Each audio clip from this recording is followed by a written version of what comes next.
What's up, guys? Welcome back to the JP and Trav show on the JP and Trav YouTube channel and also live from Travis's X account.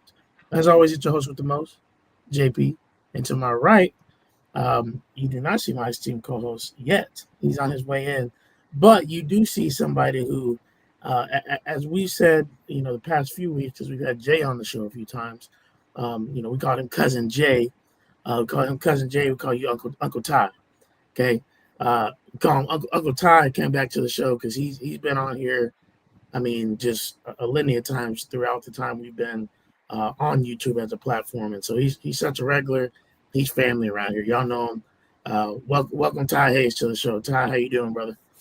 Hey, always good to come on. I was with Jay last night. Told him the toothbrush is still at the house, and so it's only fitting that now I get to hang out with y'all. It's been way too long, man. Yeah, yes, indeed. It has been a long time, and hey, I mean, another perfect segue into you being here with Oklahoma, going on the road to Bama and everything like that. Now I do want to give you the opportunity, of course, off the rip tie. We had a bye week, and so we had time to kind of sit back and lick our chops a little bit, but you guys played LSU and yes, LSU obviously is going through a crazy situation right now with the Brian Kelly thing and Scott Woodward leaving and all that the mumbo jumbo is going on down there. But they're still a talented roster, and so it's not just an easy win all the time. But you guys got it done. But I wanted to give you the opportunity as we bring in Trav. I wanted to give you the opportunity, Ty, just to talk a little bit about how you felt about Bama's performance and maybe what you're feeling going into the Oklahoma game. Yeah, defensively, Alabama has really come on as the season has progressed. The front seven for Alabama has really started to play better. There's three linebackers that I'm very comfortable with. And actually, before the LSU game, Yanze Pierre was only two or three pressures behind the guy who's generated the most pressures in the SEC. Yanze Pierre wasn't the starter. He came in when Quay Russaw went down, and he's actually like among the highest in SEC win percentage off the edge. He has morphed from a pure pass rusher into just a defensive weapon. And so that was really fun to see. For Alabama's offense, things have been kind of teetering the last 2 weeks where there's a trend. Alabama will start, they'll score. They will kind of have down periods, and then you give them the ball with 2 minutes left before half, and that's the worst thing to do. Like maybe more so than any other team in the country, as crazy inconsistent as Alabama's offense can be, you give them the ball with 2 minutes before the half, they're scoring. Like we've just seen it so many times this year. Alabama's inability to run the ball is kind of baffling. And I know that part of the ugliness of the LSU game is they made it a point to really try and run the ball against LSU. But the one thing I will say to your point is LSU is still very talented. And they had made it a point going into that game of kind of having this mindset of we have nothing to lose. Like if we lose this game, we lose. But if we beat them, we ruin their season. So it was kind of that wounded animal effect. And Indiana kind of just had that same thing happen to them, right? Where you're taking on a Penn State who, oh, well, Franklin's not there. You should roll them over.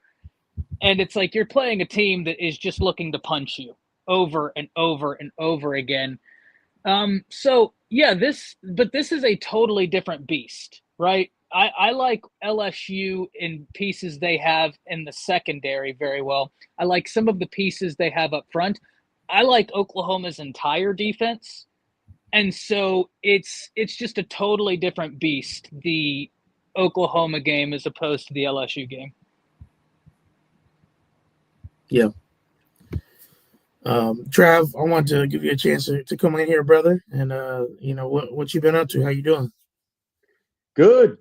Just man, busy. Getting ready to leave, obviously, to hit the road tomorrow. And yeah, trying to close out a private school in Texas. to bring on their baseball program. I should learn more about that tomorrow. It's a big time one. Actually, Jason Witten is the football coach at this particular school. Really nice private Is school that down. like a few minutes from where I'm sitting? Right. Yeah.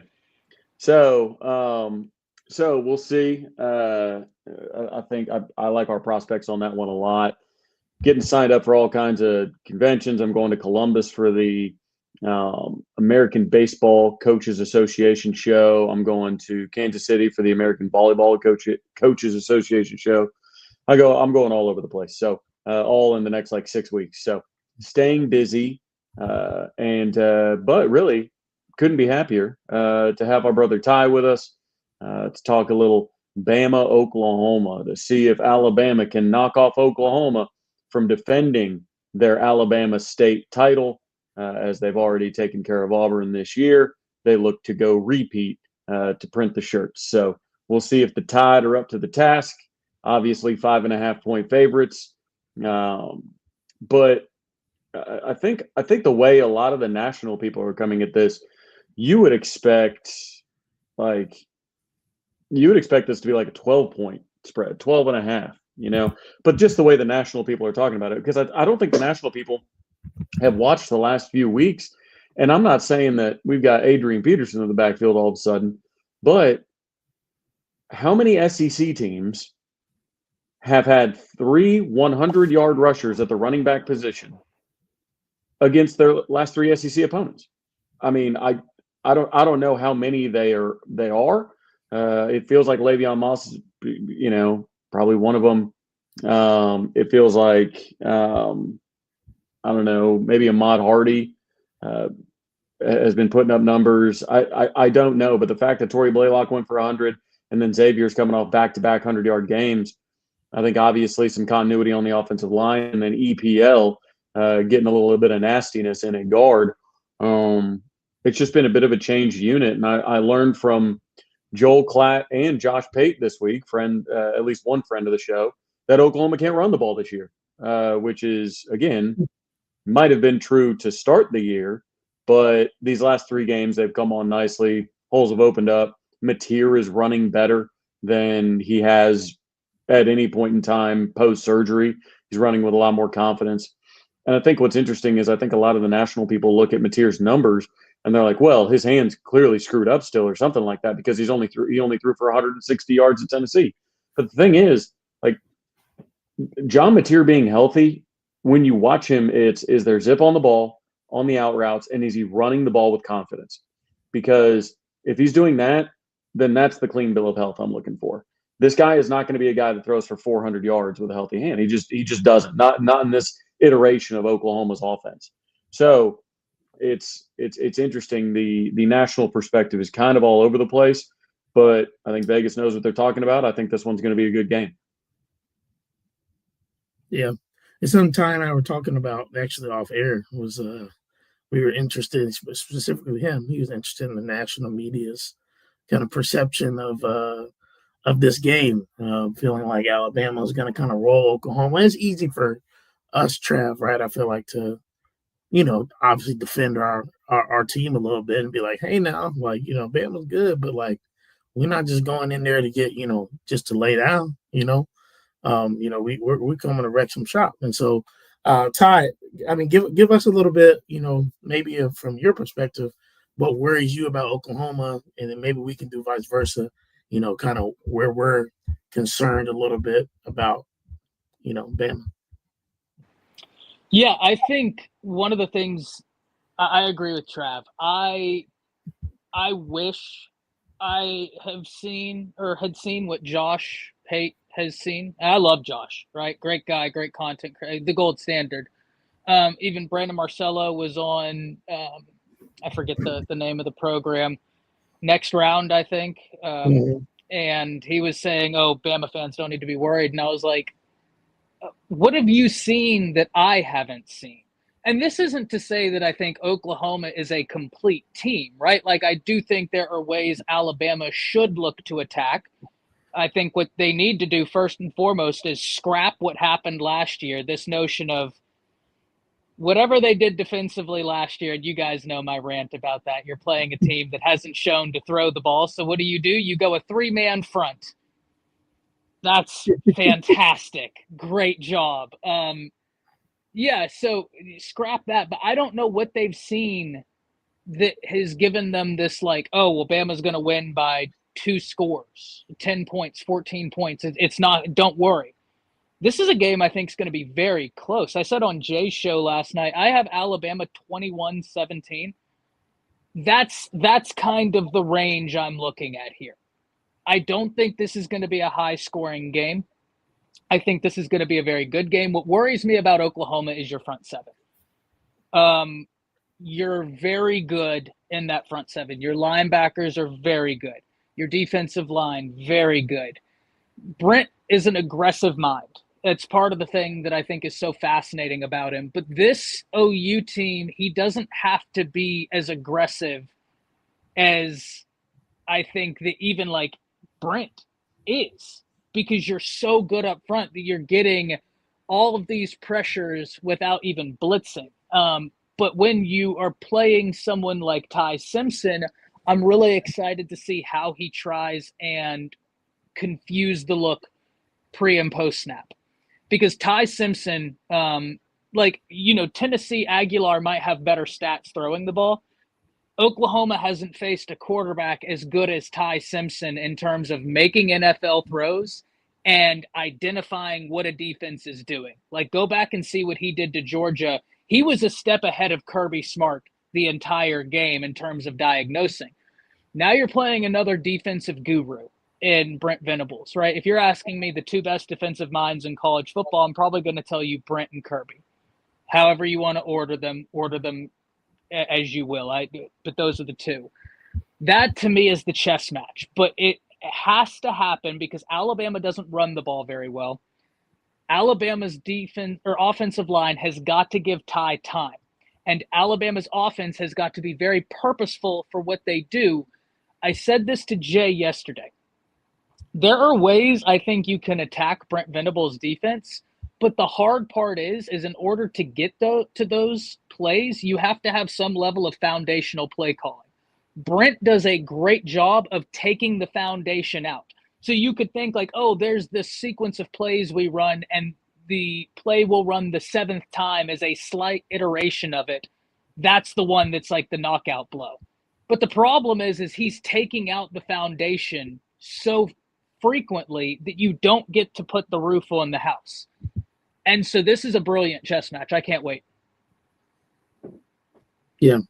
No, I 100% agree. Ty's been, the best SEC quarterback, this year, pound for pound, all the way through until this week.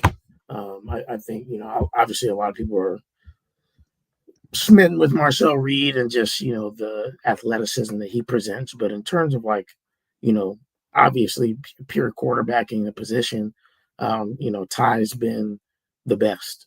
And, he's shown that, like you said, week after week, to the point where, Alabama, you guys can't run the ball as well this year, but you haven't needed to because Ty's just been so efficient.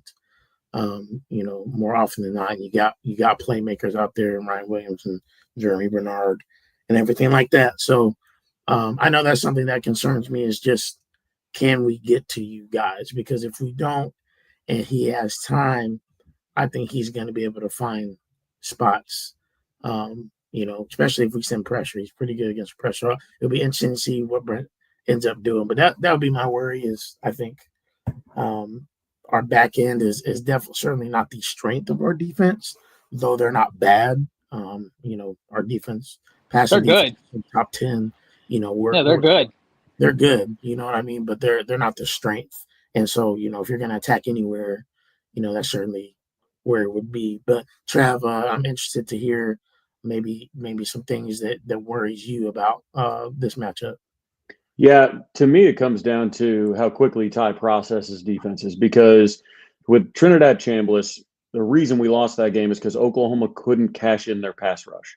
It was Oklahoma wins at the highest rate, at pressure rate at the highest in the country without blitzing. So when you need to be able to do that, to be able to drop into coverage like you did with Tennessee, and force mistakes if there are mistakes to be had, right? That was the plan against Tennessee, was we're going to give them different looks. We're going to make it look like cover one. We're going to drop out into something else. We're going to let, that's how Peyton Bowen got his pick, is because after the game, Joey Aguilar just straight up said, they fooled me. I looked at one thing. I didn't see him. I thought I had it, and I let it rip.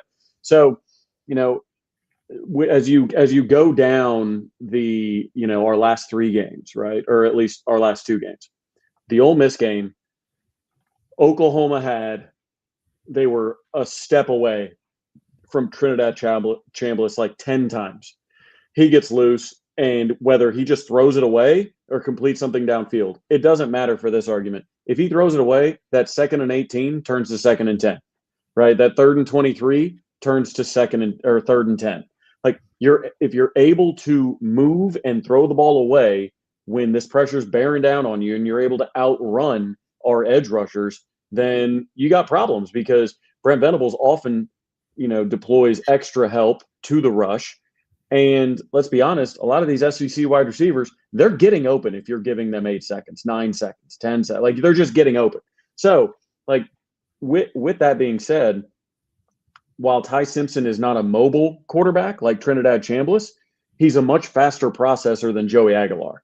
So when it came to Joey, it was pass rush got home and forced him into mistakes or sacked him or something like that. Oklahoma still had 14 tackles for loss against Ole Miss. They lead the nation in tackles for loss. They're going to force Alabama into negative plays, but they throw the ball well. This is not an offense that relies on the run, and they're like, okay, well, I guess if we get to a 2nd and 14, we can't get out of this thing. Alabama's going to be able to get out of those, but it's going to be, can the pass rush get home before the supercomputer in Ty Simpson's head identifies what they're trying to do? I think what's going to help, obviously, is Brent Venables knows they can't run the ball very well against our front four. I think our front four is very good. You can commit people to that while, sending blitzes up the middle with the linebackers, or just helping with run fits with the linebackers. Like, you don't need to bring a lot of corner blitzes or, bring both safeties down to the line. Like, you don't need to do that in this game. You're going to be able to stop the run. So, like, try and confuse Ty as much as possible, but he's only going to be fooled a couple times. You've got to cash in on that, just like you talked about the foundation of that. You've got to build foundational looks and survive on those foundational looks for long enough on the drive to where now you set up the kind of okey doke with them and be like, hey, we've shown him this look 3 times.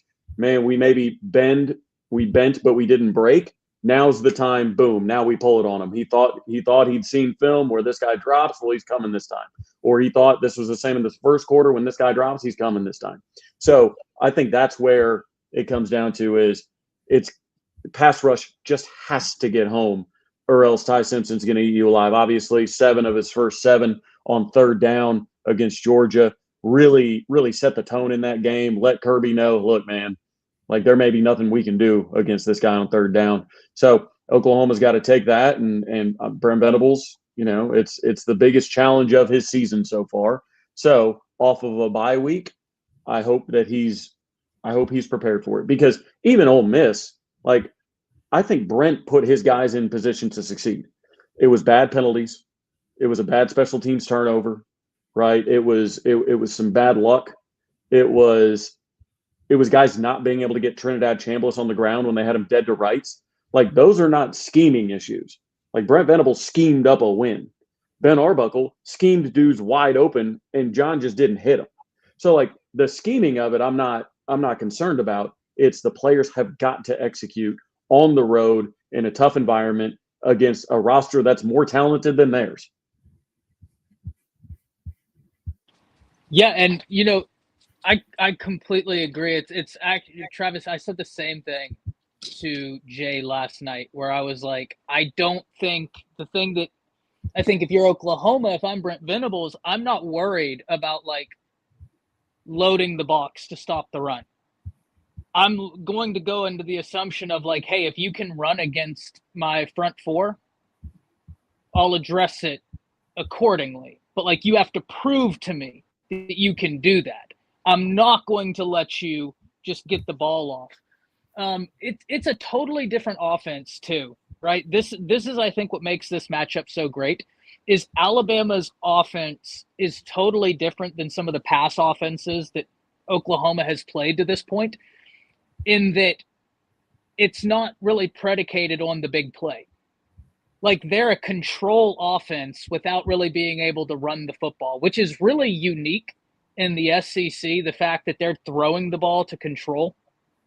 And JP and I were talking about this in the green room. The other thing that kind of separates Alabama into a different type of challenge. I'm not saying one way or another, like, oh, it's the fact that, like, when you're at Tennessee, you know, you have Brazil is a great wide receiver, and I actually think Tennessee's slot wide receiver is a real pain to stop. I think the kid's very talented and just doesn't get the play.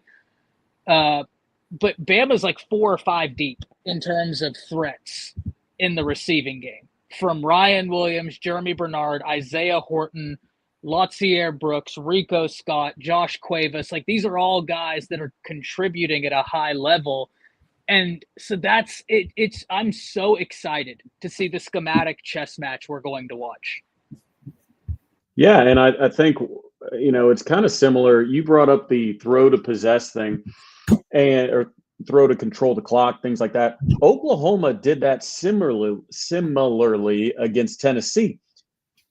They only had one pass play over 15 yards, yet they threw for 12 first downs. I mean, that's hard to do. Like, it's hard to throw for 12 first downs and only have one pass play over 15 yards.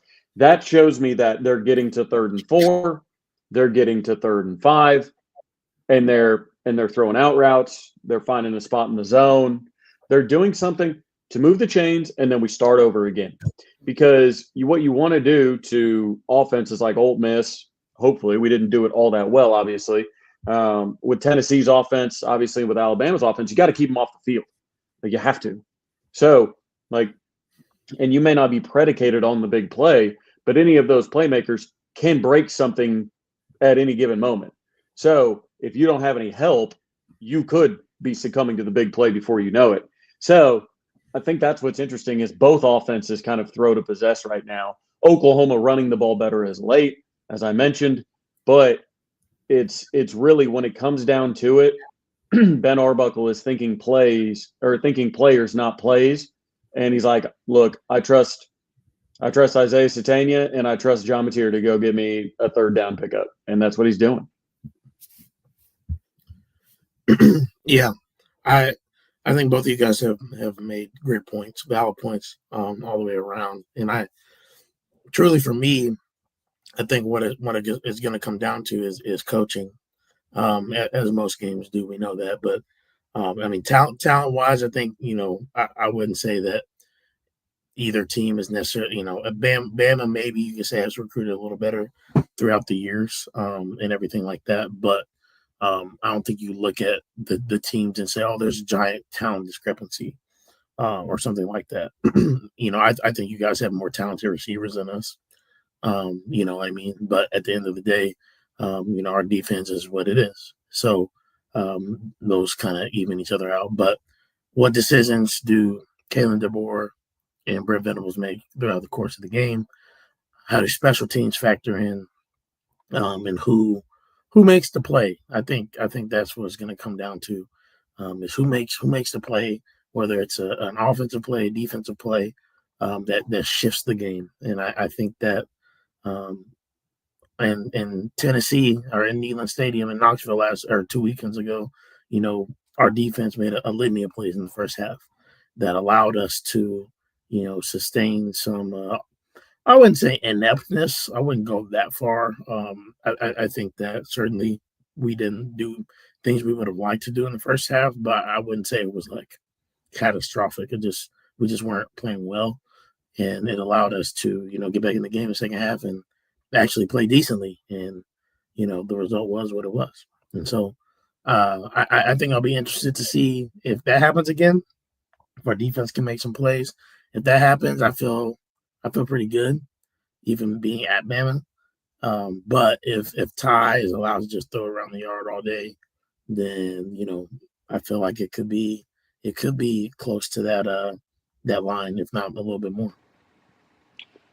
One thing for me that Alabama's defense has got to do is they've got to get the turnover. And that's something that Alabama's defense is among the best in the nation at. I mean, they are just extending this turnover streak where last week they probably should have had an interception. They didn't. Bray Hubbard, who is an interception machine, had one slip right through his hands in the end zone. But then you saw Nakai Hill-Green, to y'all's former boy, Bauer Sharp. He broke free, and Nakai Hill-Green tracked him down, and Peanut Tillman punched that ball out. But Bama's very good at generating turnovers. And part of the strength of Alabama's defense, right, where we talk about Oklahoma, and I think that y'all's entire defense is very good. But if I told Jay this last night, if you told me, hey, you can only watch either the front half of Oklahoma's defense or the back half, I'm going to tell you all day, all due respect to the back half of Oklahoma's defense, I'm watching that front. Because it's Brent Venables. Like, that's the bread and butter of what he does, and it's just so fun to watch. Bama's front, it's kind of the same thing, where it's like, I think y'all's secondary is good. I think Bama's front is pretty good. They're getting better. But Bama's secondary is, like, actually legit in terms of and I said this on Jay's show, they call have y'all heard the nickname for Bray Hubbard? He's the Honky Badger. Oh, yeah. The what? The Honky Badger. I didn't realize that's who that was. Yeah. That's so he's a monster. He's been such a fantastic addition, but something that a lot of people, it's kind of flown under the radar. Y'all have y'all's freshman quarterback Gilroy that is playing really good football. Y'all know Damani Jackson had his spot kind of taken by a true freshman corner who's 6'5", Dejon Lee, who is allowing, I think he's the third or fourth highest graded corner in the SEC right now. He's 6 foot what? I remember him coming out of high school, and I was like 6'5" corner. I was like, there's no way that they have him play corner. I'm like, there's simply no way. Like, he's going to be a safety. They might try and pack some weight on him or, whatever. Yeah, I did not expect him out of high school to play corner in college, especially not at a high level. And then you have Pickett at LSU, who's like 6'4". So you got these huge cornerbacks coming out of nowhere. Which is not to say, like, it's not a dog on him that he can't play 6'5" or Pickett can't play 6'4". There's no precedent in the NFL for it. Like, there's no 6'4", 6'5" corners in the NFL. And I fight that in recruiting all the time because all of these kids, man, I can't believe we're getting this 5'11" corner. But I'm like, look at the top 10 corners in the NFL. They're all like 5'10" or 5'11", like 6 foot maybe. Like, it's people live in this weird world where every wide receiver has to be 6'6" and every corner has to be like 6'3". And then you look at like the best receivers in the NFL and they're all like 5'11", 6 foot. Like, the other day I was talking to one of my buddies about a running back because we just got a commitment from like a 5'9" kid. He's like, man, it's no good. I was like, they're like 9 of the top 10 running backs in the NFL and the yardage leaders are 5'11" or shorter. The only one that's bigger is Derrick Henry. And literally he's like known for being huge. So, and he's just a freak. Right. And it's interesting when we start talking about, height. It's like, 6'5" and 6'4" corners unheard of in the NFL. Like, unheard of. So it's funny how, as people talk about recruiting and whatnot, they think everybody's just a basketball player all of a sudden, which not the case. All right, I guess I was wrong. He's 6'4". I mean, still. Okay. Oh, here it comes. Here now. See, had to go on a little rant to get the truth out of my guy. He was adding a couple extra inches like it was a Tinder bio. Yeah, 6'4", 6'4". Yeah, not 6'6". 6'4", still big corner, but not 6'6". Yeah, 6'4" is still gigantic. That'll be all corner. That'll be interesting to watch. If you watch the LSU game, JP, when they threw to that 6'7" tight end in the end zone, Trades Green or whatever. Yeah, Dejon Lee is the one who they had him one-on-one with this tight end who's just huge, and Dejon Lee out jumps him and knocks the ball away. Really? He's a fun player, man. Like he's a really cool player to see as he continues to develop. I really quickly I want to get to a score prediction, and then we can spend the rest of our time just answering some general questions from the chat. But obviously, the line is what, 5.5? That's what I saw that today. Okay, so Bama 5.5. How do y'all feel about that? Accurate. I think it's a low scoring game necessarily. I know it got bet up a point. I think it's like 46.5 now or something like that. Yeah. I think this is a lot different than the Alabama and Oklahoma offenses, or at least the Oklahoma defense. It's a lot different than like 2018 or anything like that, where you just had Kyler almost able to lead a comeback all by his lonesome, after he went down. Like it's just they're just different teams, right? And they're both possession people, they're both control people. The defenses are good, So I think it's in the 20s. Honestly, I think, or like Ty said, he gave a 21-17 before. I think that's totally reasonable score. I do think that Oklahoma's red zone defense will force Alabama to kick a field goal at some point. So Brent Venables God, always. I hope not. We don't have y'all's kicker. I hope not. Nobody's got our kicker, baby. I joked earlier on radio because he now tied the record for longest kick ever kicked in Neyland. So I was like, Tate Sandell is going to be like some little badass golfer that just shows up to every stadium going, all right, what's the course record? Like, hey, where's the first tee and what's the course record? That's all I need to know, baby. He's just going to walk in, and we do know that the record in Bryant-Denny is 57. So if he lines up for a 58-yarder, get your popcorn ready. Yeah. Which you guys actually kicked under Saban, I think. Shockingly, because you guys famously had bad kickers under Saban. That's why every time we miss a field goal, I just sit there and I scream, "We're back!" Like we're back, baby. To the glory days, baby. Yeah, I already gave mine 21-17. But I think like 24-20, right? Like there's that line of score. That's what I'm really looking at. Yeah. I think 5.5 is much more reasonable than kind of what I've been hearing on the national pundit side. Listen, it would give me great joy to come on here with conviction and be like, oh, I think Alabama handles. Of course, I'm a Bama fan, and I do think that Bama has some paths to victory here. But I don't agree with this notion that it's like, oh, well, Bama shouldn't even be worried. Because it's like, hey, have you not seen that defense? Like, if you're not on your P's and Q's, you're going to have a bad time. So I think 21-17. Yeah, I'm gonna go 27-24 Oklahoma. I think Tate Sandell kicks a couple of field goals, and it may take a defensive score to get that third touchdown. But I do think Oklahoma's found some stuff. I think after the bye, I think they've got Mateer feeling as healthy as he's felt all year, as comfortable as he's felt all year behind a retooled offensive line that's got a little nastiness to it. Going back and rewatching a lot of the Tennessee tape and just focusing on the offensive line, man, they look good, especially considering there's 3 freshmen on that offensive line. And Tennessee came into the night 8th in the country in sacks. Yeah. So, I mean, they had their work cut out for them. They rushed for 192 yards. They had 5 explosive runs.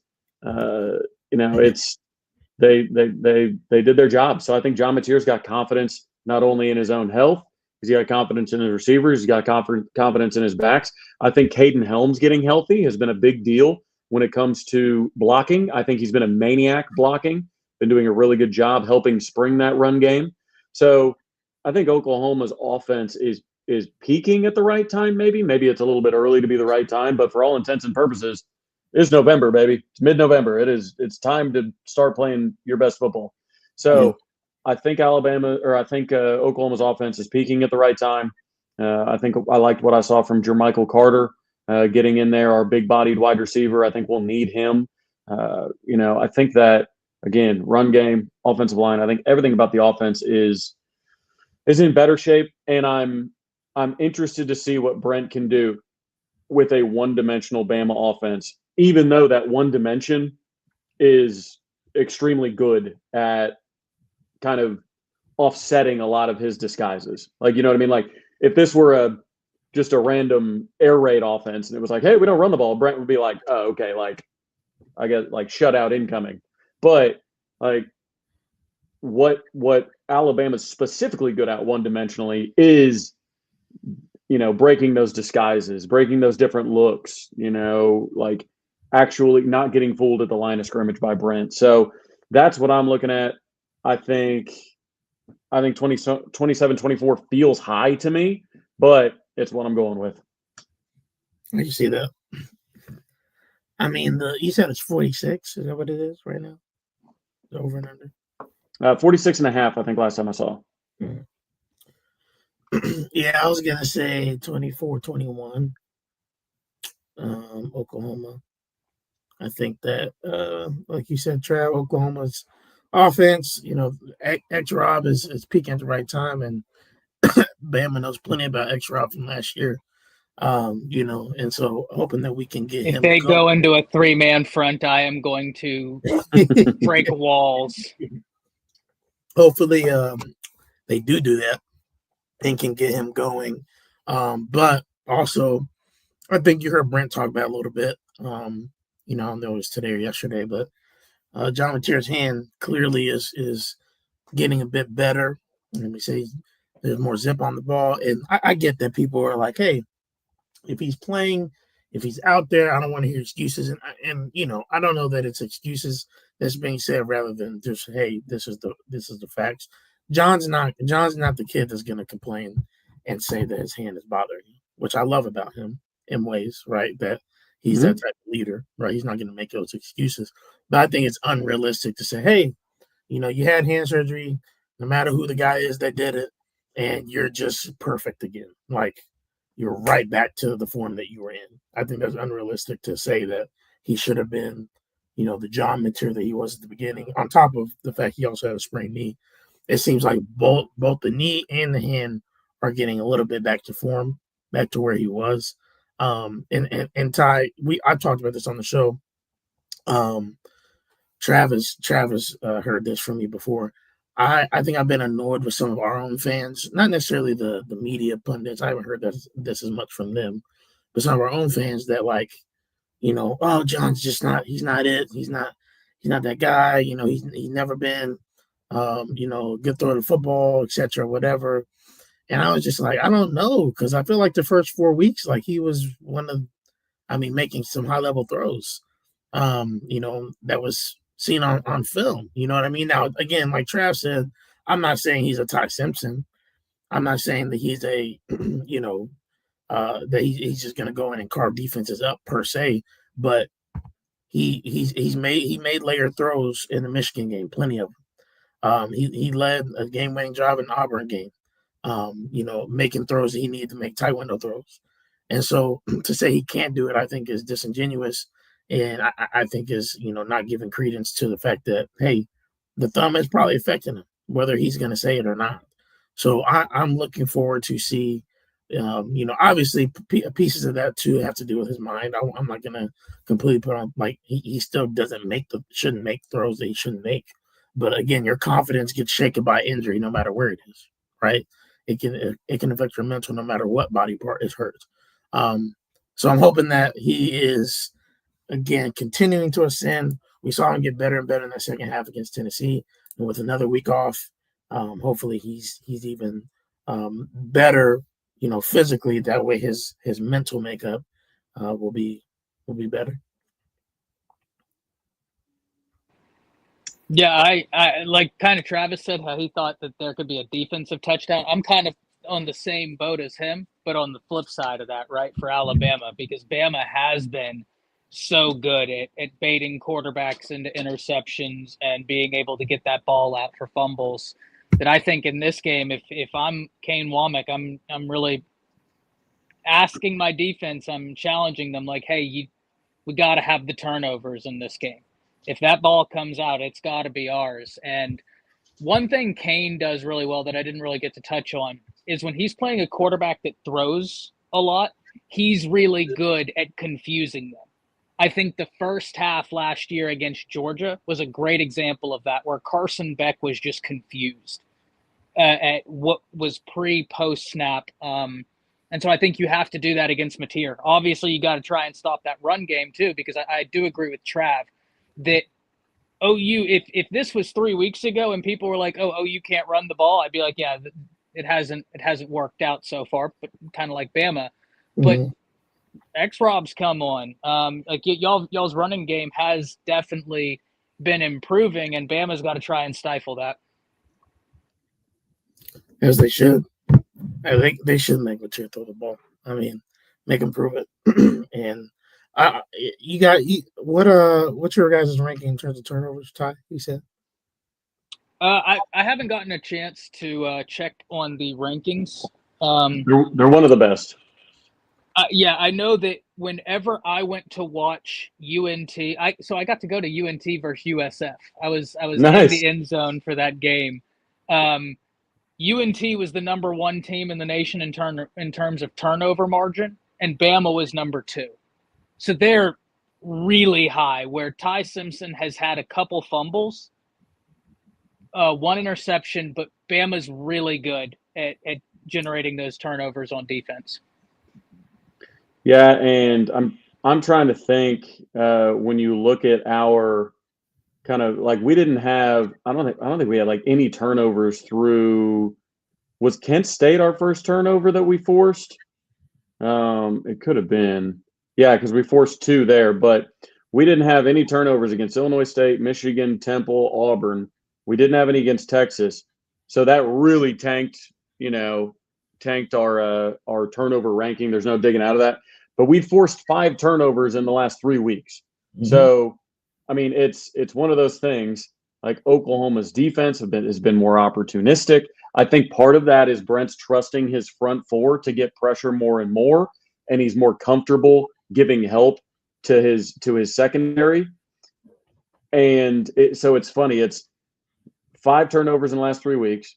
We've been scoring more in the last 3 weeks than we have been. We've been running the ball better than we have in our last 3 weeks than any time before.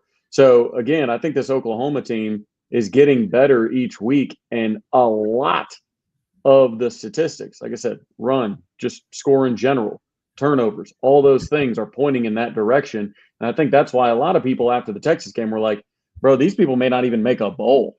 Like with the schedule they have left and how bad they looked against Texas, they may not make a bowl. So now sitting at 7-2, going to Alabama as 5.5-point dogs with an opportunity to put yourself firmly in the conversation to basically be favored to be in the playoff if you can get a win this weekend. So it was a heck of a time to flip the switch, but it seems like at least a little bit they flipped it. Maybe it's a dimmer. They didn't flip the switch. They just kind of like made it a little bit brighter. And then hopefully like they slammed the dimmer up this weekend. But, the thing that inspires me about this Oklahoma team and concerns me a little bit at the same time is this team has not played a complete game of football yet. And so that it inspires me a little bit to be like, oh man, maybe this is the week they put it all together.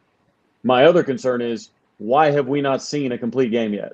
Like, what's going on there? You know what I mean? So like at a certain point, and I'm not asking for John Mateer to go throw for 300 yards. I think a complete game could be him throwing for 180 yards, a touchdown or 2, yes. No picks, no fumbles, run the ball for 120, like as a team, run the ball for 120 yards, 100, like whatever, like a complete complimentary game. Don't turn the ball over, and no crazy penalties. Like we've been terrible on special teams penalties. We're second to last in the SEC when it came to specifically special teams penalties. And that is a frustration.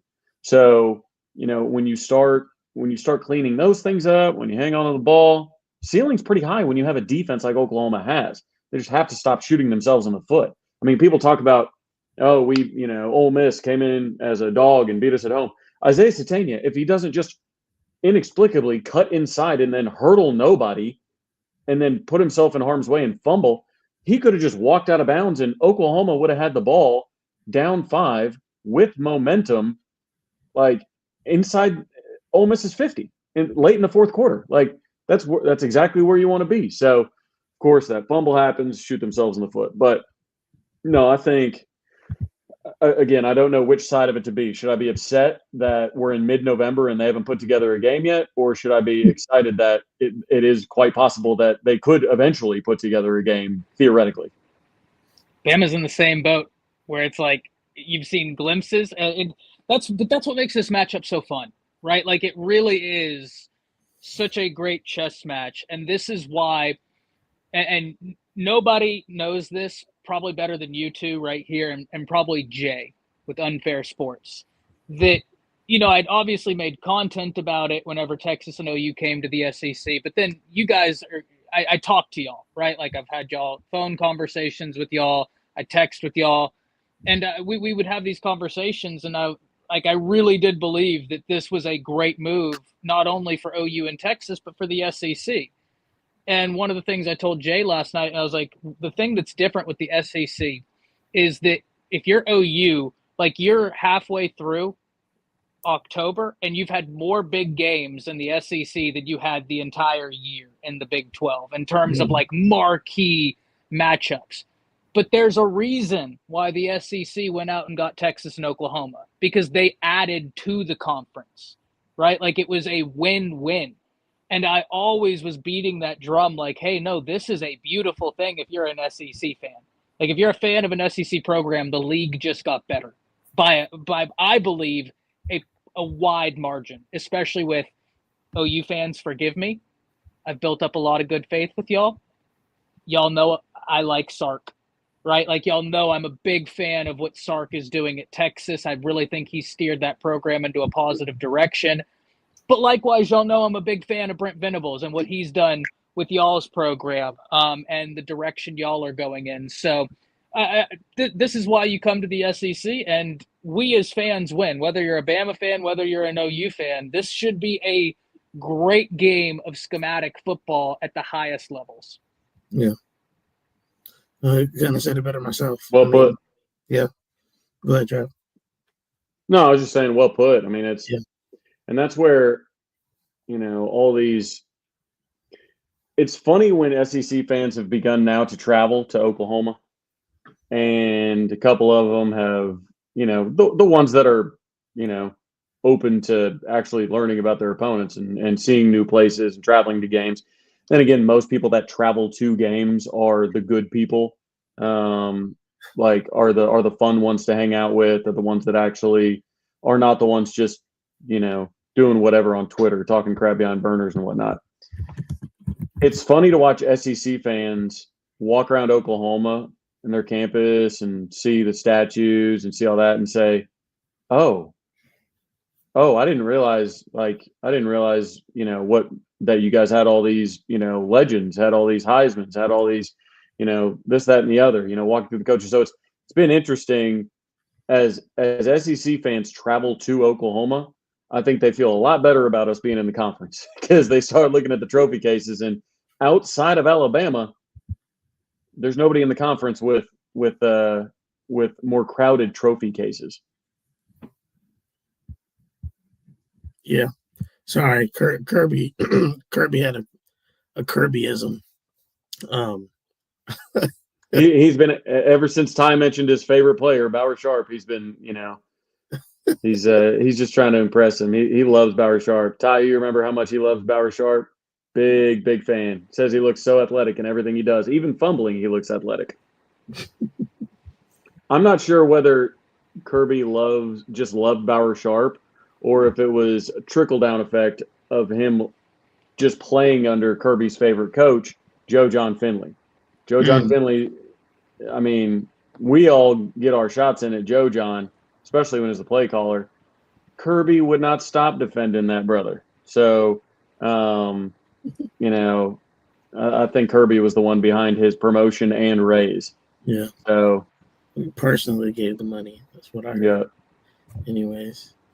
Kirby, if it makes you feel any better, one of the only because I've had negative takes on pretty much every team, whether it's Bama, Oklahoma, Texas, right? That's just and I'm sure y'all have too, right? Like you talk about your team and hey, this is the only outward negative take I've had about Oklahoma that wasn't as nuanced was when y'all had Seth Luttrell.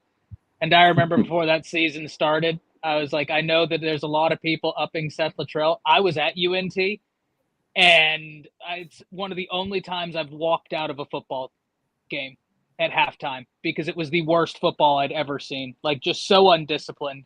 And so I was just like, I don't think this is going to go well.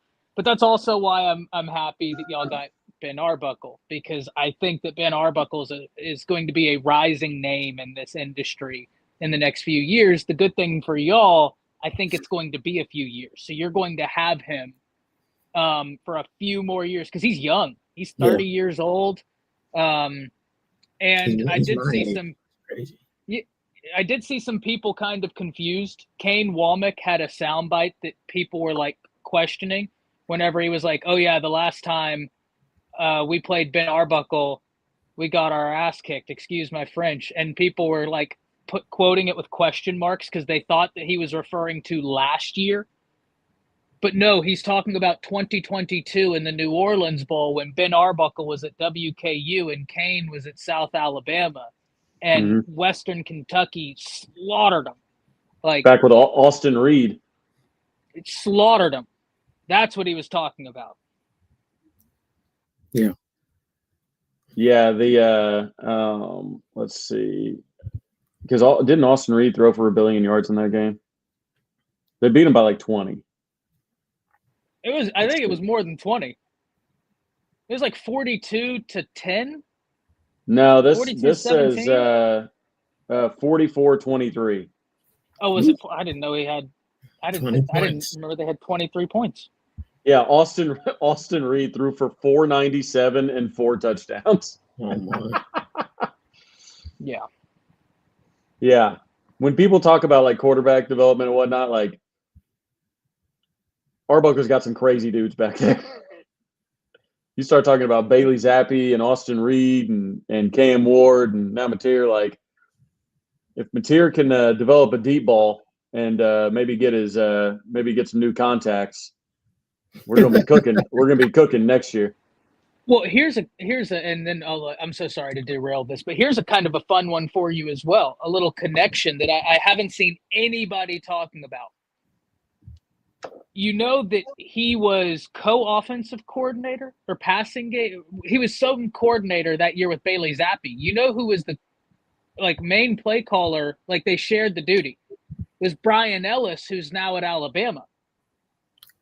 So there's that connection. Not only is Kane familiar with Arbuckle familiar with Kane, but Brian Ellis and Ben Arbuckle were there at the same time with Bailey Zappi, and that offense was putting up historic numbers. So it's kind of a cool little connection.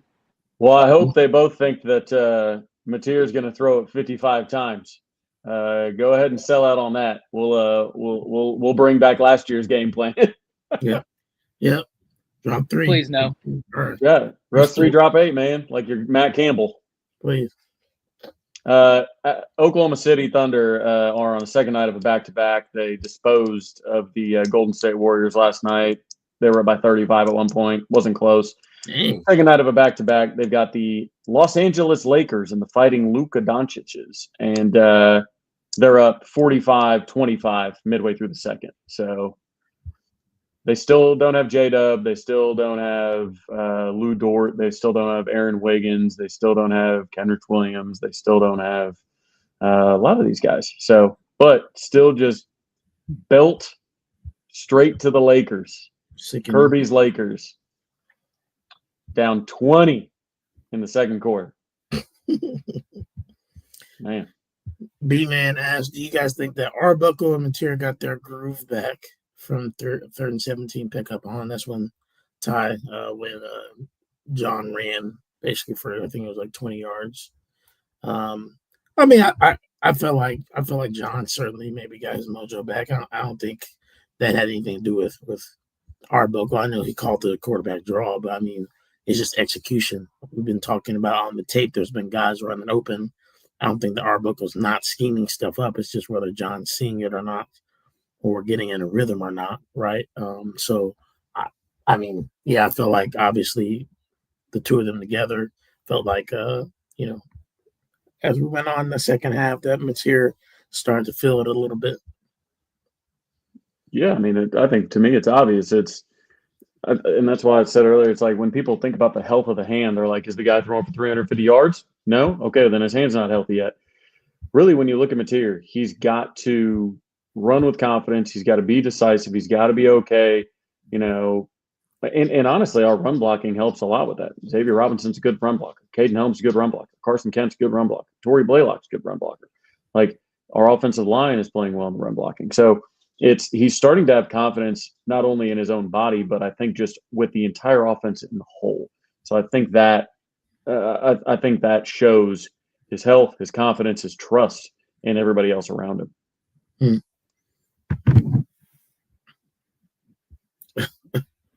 It is Q&A time, Kirby. I don't think that we overpaid for Sauce Gardner. It's one game. It's hard to say whether we did or not. I mean, to be honest with you, Drake London, I think, had like 60 yards receiving.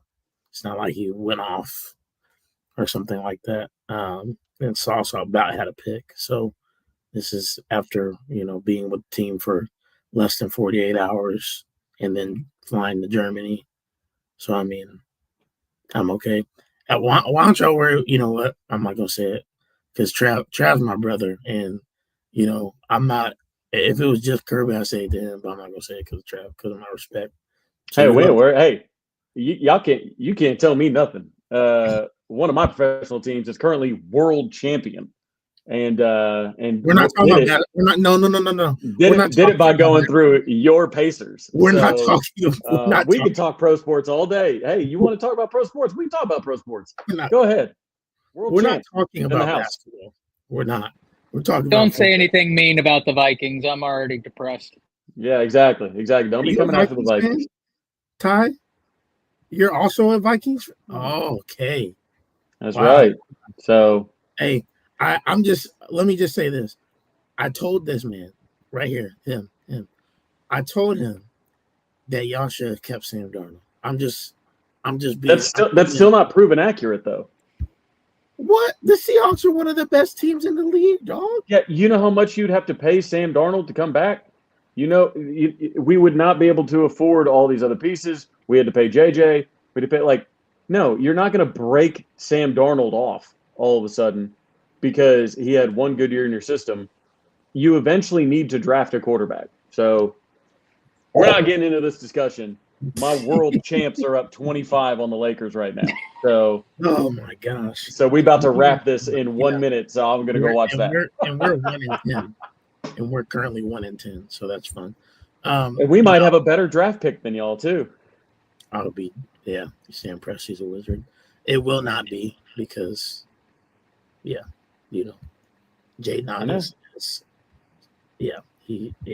I'm not getting into that. It'll make me mad. And honestly, Boomer, as a Bama fan, if you told me, hey, we're going to roll Odd out instead of X-Rob, I'd be like, please. I would be pissed. Please do. No, I don't even know if he'll travel before he hit the tarmac. This is a good one. Alabama loses because if Alabama loses this game, I think it will be because they are in constant down and distance. And while Alabama can convert them because they're so good in the pass, it's kind of like I said to start this off, that Alabama's offense has these sputters during the game that are kind of odd.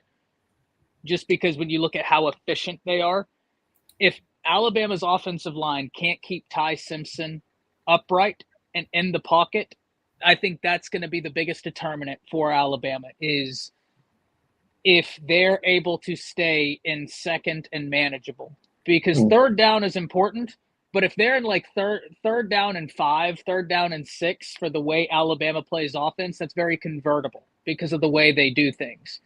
To me, second down is so key. And like obviously third down is too, but the second down is going to be really interesting to see how Alabama sets themselves up for success on that drive.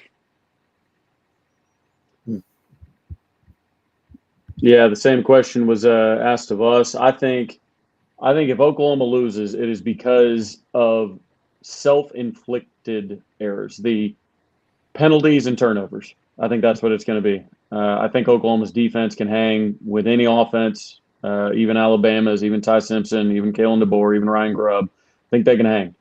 It's if the offense puts them in bad positions by turning the ball over, if it's penalties, if it's drive extending penalties. Oklahoma had like 3 drive extending penalties against Tennessee, including on the first possession of the game. So it's a terrible call, though. It was a bad call, but at the same time, it's like, I think they lose because they had over 60 yards in penalties and turned the ball over twice. Yeah, I would agree. Penalties and just boneheaded mistakes. I'm not afraid, and this is no disrespect to you, Ty, or Bama, or Ty Simpson. I'm not necessarily afraid of it from a defensive perspective because, we face statistically better offenses. Though I think Ty may be the best quarterback that we've faced. I think it's the best quarterback and wide receiver room y'all faced from top to bottom. Yeah, I know that. I don't know. I know some people have arguments with that with Tennessee's wide receiver room. They throw it up there, but I do agree with Ty being better than Joey Aguilar.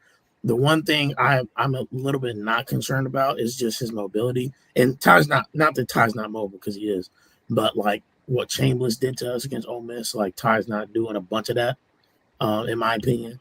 Can he get loose? Yes, but he's not got the same wiggle that Chambliss does, and so I feel more confident in our defensive line being able to maybe get to him in that way, but also at the same time, if he stands in there and makes some strikes down the field, then I think it could be a long day for us just in terms of getting off the field.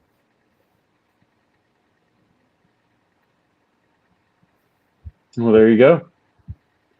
Yes, Chambliss was a problem with his legs. He was. Everybody, the whole home crowd got so excited when our edge rushers would run him 15 yards back, and then he would make some acrobatic throw to throw the ball away into the stands, and that's a win for Ole Miss. So that's why I said you just have to cash in your pressures. If you're not there, this wide receiver core is going to cook you downfield. So yeah, and Ty will hit those throws. You will. Yep. Yeah, and with Tennessee, like they have Brazil, but the reason why I say I think Alabama's room is better is because you can't focus attention on any one guy.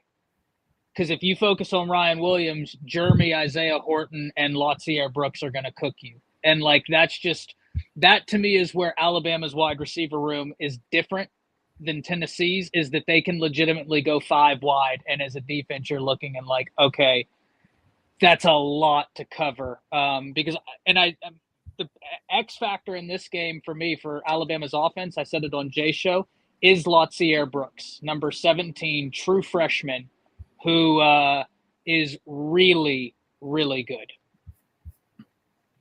Yeah. That Tennessee at night, that was no joke. Now I've never seen a game in Alabama, but just given the time of kick, I would make the road environment 0.5% tougher just because it's at night at Neyland. Now I don't know. Maybe I'll reconsider at 2:30, 2:35 on Saturday, but both are tough. That's just life in this league. Yeah. I agree. We'll see you this time next week. Actually, real quick, this is Byron. Oh, I didn't know that was Byron. Yeah, he just texted me.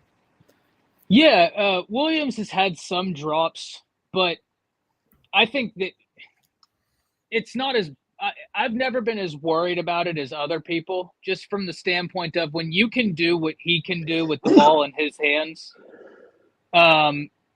He's always worried about what he's going to do after he catches it, and so I think that it's more of just like he just got to focus on the catch, and he's made some really difficult catches. Against LSU, he had one in the end zone where he just got walloped as soon as he caught it. So it's looked better. It's definitely looked better, but that's why it's so important that you have Jeremy Bernard, Isaiah Horton, Lotzier Brooks, Rico Scott, Cuevas to take that pressure off. Yeah. Hopefully he hasn't gotten over it for us. for our sakes. But Ty, man, we appreciate you coming on, brother, and spending time with us as always. Yes, sir. Yes, sir. Thanks for we call him, Appreciate you. Uncle Ty around here. Cousin Jay, like I said, Uncle Ty now, part of his family. Got his toothbrush over there. Still waiting for him to come pick it up. But Ty, thanks again, brother. Tell the people where they can find you at, and then we'll get out of here. Yeah, you can find me, Mondays, Thursdays, and Saturdays on Bleacher Report. I do the Alabama content. So as soon as the game ends on Saturday, I'll be live on Bleacher Report on the Bleacher Report app, talking about what went right, what didn't go right. Hopefully an Alabama victory. If it's an Alabama loss, we'll be ranting about the steps that happened. Either way, we're going to be talking ball. Yeah. Cool. Well, hopefully, for our sakes, we're hoping for obviously Oklahoma win, and for Brent Venables to have gone into two hostile environments in back-to-back games. Maybe not back-to-back weeks, but back-to-back games for him, and kind of cementing himself as like, hey, I'm here now as a coach. And then I know you're hoping for obviously Bama to kind of solidify their standing and potential SEC championship game and a top a bye basically in the first week of the college football playoffs. So we both got big stakes on the line. Hopefully it's a good game regardless. No injuries. We can't afford any more injuries. Shoot. Hey, yeah. Tell me about it. We feel you on that. So 2 years straight. All right, guys. We appreciate y'all. Thanks for tuning in. For the rest of Oklahomans, go enjoy your world champs. World champs up big right now. Up big, looking good. Go to bed and cry until Tyrese can actually play again. So, all right, y'all. Boomer. Up 30. Up 30.